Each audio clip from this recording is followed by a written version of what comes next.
ซื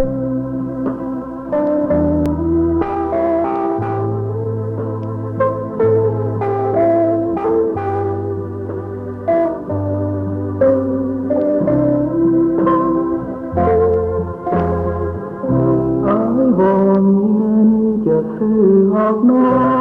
ง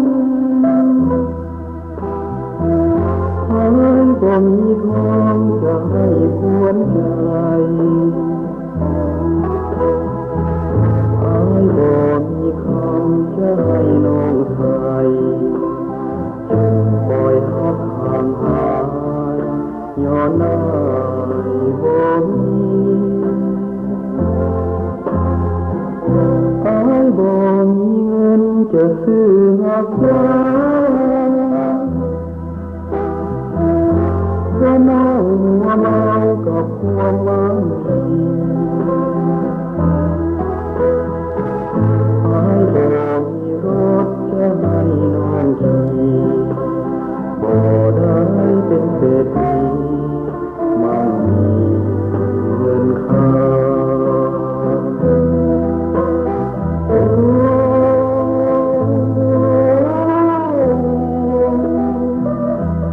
วาสนาให้มันตาม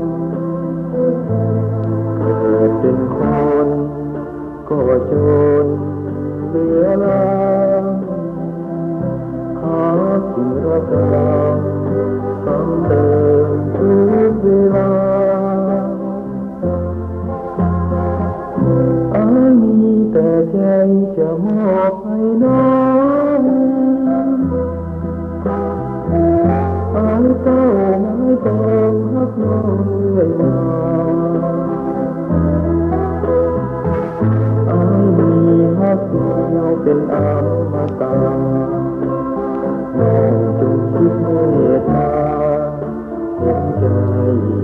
คนจน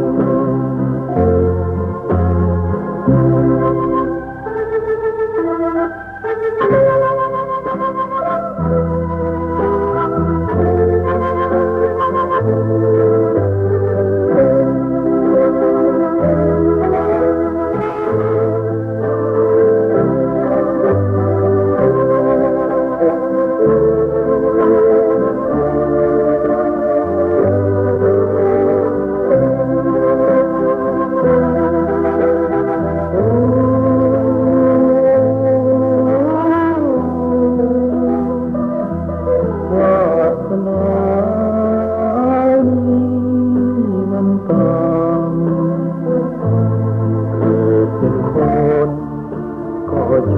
นเหลือลายหาสิ่งรักเราซ้ำเติมทุกเวลามีแต่ใจจะมอบให้น้อง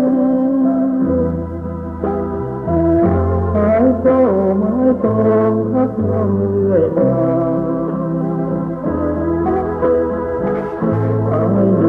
ฮักเดียวเป็นอมตะ